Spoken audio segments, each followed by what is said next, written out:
The crazy truth about Emu's secret power could be the sickest and most insane twist in all of One Piece. And with each new chapter, Oda has been revealing more about Emu's powers and his strange connection to the Five Goro. Is Emu a devil fruit user? Or is he an actual devil with the power to grant demonic powers to his servants? The true story of Nerona IMU is even crazier than we could have imagined. So, let's get into it. You guys all the drill. If you enjoy my One Piece content and you want to see more in the future, leave a quick like and comment right now for that YouTube algorithm. And don't forget to subscribe and hit that notification bell so you can get all of my crazy One Piece theories in your recommended. Now, even though we've known about the GTO for like 900 chapters for the longest time, there was this big debate within the fandom about whether or not the Goro were even fighters or whether they were just like figureheads and politicians. That question was finally answered for us in chapter 1085, when Old the Goro and Emu were revealed to have animalistic transformations. Back then, we only saw silhouettes of these transformations, but it was clear that these individuals did have impressive combat abilities and that they were certainly not just politicians. Then, during the Egghead Island arc, the transformations and true power of all the Gay were revealed, and based on the fact that they all have yokai-inspired beast and hybrid transformations, and also based on the fact that when they transform, they have swirling clouds around them that are very similar to Gear 5 Luffy's clouds, only dark. Most of us concluded that all the Gusei just happened to have extremely powerful mythical zone devil fruits. With how much attention mythical zones have been getting lately, and with Luffy's own devil fruits secretly being a mythical zone all along, the GTO say reveal made sense, and most people just kind of went with it. However, there were always some details about the powers of the GTO that just didn't seem to fit with our traditional understanding of how devil fruit powers are supposed to work. The G can be summoned halfway across the world using mysterious magic circles that reek of black magic, and they appear to be immortal and have incredible regeneration abilities that make them practically indestructible. They also seem to share a telepathic connection with each other, which allows them to maintain psychic channels of communication open even from halfway across the world. And when their devil fruit powers were first introduced in the manga, they were not introduced in the traditional way. Instead of listing the names of the devil fruits themselves, the chapter simply named the mythical beast, or yokai, that their powers are based on these discrepancies between traditional devil fruit powers and the powers of the GTO, led many to conclude that they may not be normal users of mythical zone devil fruits after all. But if they're not devil fruit users, then what could they possibly be? And why do they possess powers that are so similar to the powers of a mythical zone? Oda might have given us an extremely important clue. In chapter 1, 1222 of the manga, when the Iron Giant EMT unleashed a blast of incredibly powerful haki that had been stored within him centuries ago by the original Joy Boy. The force of the haki was so powerful that it forced the four Goro, who had been summoned to Egghead from Maria, to forcibly return to Meriwa and to their human forms against their will. Only Saturn remained at Egghead, but that's because he had already been in Egghead. To begin with, he wasn't summoned to the island from somewhere else. He was there physically. The most important thing about this scene is not what happens to the Goro. Rather, the most important detail is what happens to IMU.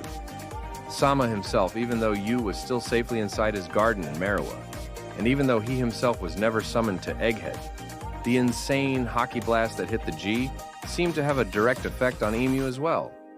In fact, Yu seemed more affected by the haki than the Goro. After all, the Gore, except for Saturn, are forcibly returned to Maria. They seem man-happy about it, but they don't seem injured at all. However, right after the haki blast, Emu fell to his knees. He was breathing heavily, and he looked genuinely shaken. He immediately knows that the one who was behind the haki blast was none other than the original Joy Boy himself. And this short scene provides us with a potentially massive clue about the true nature of Emu's power and its connection to the Goro. The fact that Yu was seemingly more affected by the hockey blast that struck the Goro than even the Gorosei themselves suggests that there is some sort of strange, supernatural connection between Emu and the Five Elders. This scene seems to suggest that the Goros are not just ordinary devil fruit users who act independently of Emu, but still choose to worship him willingly. This scene suggests that the powers of the Goro may not come from a devil fruit at all. They may come from Emu himself. And so, just like the Goro have a telepathic connection to each other, they may have a similar connection to EMU, a connection that is so strong that it makes EMU feel their pain on his own body, if the attack is strong enough. Now, one popular theory is the idea that the only real devil fruit user here is Emu himself, and he somehow used his own devil fruit to bestow demonic mythical zone, like powers on the Goro. Basically, he must have some kind of special devil fruit that allows him to share his powers with others while also maintaining the ability to transform himself. Because, as we saw in Chapter 10, 85, Emu can transform into some sort of monstrous creature, right along with the Goro. This could be possible, but the idea that one devil fruit could do so much seems a bit unrealistic. Imagine a single devil fruit that can not only give amazing power to its main user, but it can also give absolutely overpowered abilities to at least 5 other individuals. And we're talking about allowing these guys to have multiple transformations, to be practically indestructible, to be able to communicate telepathically, to freaking tell tort across the world, and so on. I just don't think that a single devil fruit could do all of that. Although, to be fair, we have seen some absolutely overpowered dev fruits in One Piece. I can't list them all here, but obviously we have Blackbeard's fruit, we have NAA, which is a power so OP that is considered to be the most ridiculous power in the world. And if you think back to the Dressrosa arc, Sugar's hobby, fruit is absolutely insane. It can turn a massive amount of people into toys, erase their memories, enslave them for long periods of time. And on top of that, it gives its user eternal youth. So is it possible that Emu has a devil fruit that is like a superior version of Sugar's hobby? No, me. Maybe allowing him to turn toys into immortal, superpowered people. Or something along those lines. This would mean that the Gior aren't human at all, but rather toys or something else that is not human, but took on a human form thanks to Emu's own devil fruit power. This is definitely an interesting theory, and I saw through Read by 3 Scal Joe over on Twitter about this very idea that Emu could be some sort of toy maker who breathes life and supernatural powers into dolls. But if you think that having a single devil fruit be this strong is a bit too much. There is also the theory that Emu is not a devil fruit user at all. According to this theory, Emu is actually a devil himself. And this is why he has the power to grant devil fruit like abilities to other individuals, such as the Goro. We know that the idea of an actual devil is mentioned in One Piece in the form of the Sea Devil, who may be the one who is behind the creation of devil fruits in the first place. And that is why anyone who consumes a devil fruit is no longer able to swim, because they've stolen from the sea, devil or something along those lines. Now, the theory that Emu could actually be a sea devil has been around for a long time, especially because the word Emu in English can be read backwards as two, and in Japanese, two means ocean or sea. One potential problem with this theory is that Neona Emu appears to have been a historical person who lived during the Void Century, and he was one of the 20 kings who came together to form the world government. During that time, Ivanov believes that this historical Emu and the Emu who currently rules the world government is one and the same. Emu being an actual devil would explain why he is seemingly immortal and why he is so powerful. But that doesn't seem to mesh with the fact that 800 years ago, he was just a normal human king who may have achieved immortality some other way, like using the OPOP-OM's perennial youth operation.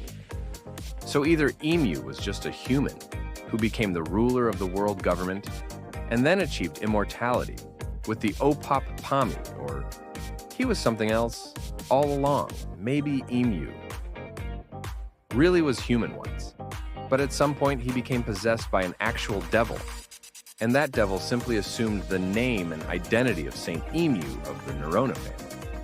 Alternatively, Emu could have been a devil all along, who merely pretended to be human in order to fool the other kings into accepting him as their ally. So, if Emu really is an actual devil, and the sea devil in particular, that would explain a lot. It would explain his immortality, his insanely overpowered abilities, including the ability to create demonic minions like the GTO, and it would explain why he is trying to flood the entire world. The Sea Devil, trying to turn the whole world into one large sea, would make a lot of sense, but if Emu isn't a literal devil, and if he did start his life off as a regular human, then we have to explain how he came to be so powerful, how he came to be immortal, and how he was able to grant such amazing powers to the Goro. One possibility is that Emu used advanced science of the ancient kingdom to scientifically engineer the Goro, kind of what Vietnam Smoke Judge did with his children. But even more advanced, perhaps the GTO were genetically modified before they were even born. And maybe their genes were spliced with the genes of animals, or even mythical creatures, in order to give them their incredible powers, without needing to rely on devil fruits at all. Now, if this were the case, it would mean that Emu is an even better scientist than both Saturn and Vegapunk, since even their own research seems less advanced, and it cannot achieve comparable results. Personally, I kind of like the idea that Emu did start off as a normal human, but he made some sort of deal with the Sea Devil in order to win the ancient war against Joy Boy during the Void Century. In return for victory in the war, and in return for immortality, the Sea Devil may have possessed Emu's body and compelled him to turn the entire world into one big ocean. An actual devil being able to bestow his minions with demonic powers without needing to rely on devil fruits would make a ton of sense, and it would also explain why Emu takes such great care to conceal himself from the world, and also to conceal the truth about the Void Century. I imagine that the people of the world wouldn't be too happy to learn that the secret ruler of the entire planet is an actual sea devil who intends to flood everything in the world and turn it into one big ocean. And this train of thought kind of gets me thinking we are already in the final saga of the One Piece story, and yet Luffy and the Straw Hat still have a lot of enemies to defeat, even if we exclude the more friendly rivals like the Cross Guild. We still have Blackbeard and his crew, the Admirals, the Gods, Knights, and their leader Figurin Garland, plus a mysterious man that some believe could be Shanks' twin brother or related to Shanks in some way. And of course, we still have EMU and the Goro. We already got to see the straw fighting, all 5 of the G, during the Egghead Island arc. But we know that all 5 G survived the fight without any major injuries. So, because of that, the GTO will continue to pose a huge threat for the Straw Hats in the future, even though we already had one major battle between them. So, what does this mean? Are we going to have a rematch of the fight between the Straw Hats and the GTO sometime down the line, when the Straw Hats are even stronger, or is Oda planning to cook up something a little more unique? What if Vegapunk's ability to split himself into different parts was actually foreshadowing for what is going to happen in the final showdown between the Straw Hats and Emu and the Goro? Hear me out. If Emu really is a genuine devil, and if he bestowed some of his powers upon the Goro so that they could serve as his minions, then what if during the final battle, Emu is able to take the demonic powers of the 5 Goro back into himself in order to return to his ultimate form, the Sea Devil in all of its terrifying superhuman glory? So instead of Oda having the Straw Hats fighting the Goro yet again, He simply merges the Gordo together with Emu into some sort of ultimate love, crafty and Megazord creature that serves as the final villain of the whole story. Now, that would be a shocking twist and a fitting final boss for Luffy and his entire Straw Hat fleet. If this happens, then I hope the design of the final villain is something absolutely out of this world. I'm talking like a giant epic monstrosity right out of Elden Ring. What do you guys think? What is the true nature of the relationship between Emu and the Goro? And what is the secret source of their power? Is Emu a devil fruit user or an actual devil? Are the GTO, say, normal humans, or are they demons or maybe even artificial beings created by Emu? Drop your theories down in the comments below, and let's get an epic discussion going if you're looking for another insane One Piece video to watch. Next, check out this video that explains the power of Aelor and which yokai. Each of their transformations are actually based on link on screen and in the description. If you enjoyed this video, don't forget to leave a like, and of course subscribe and hit that notification bell so you don't miss my future One Piece videos.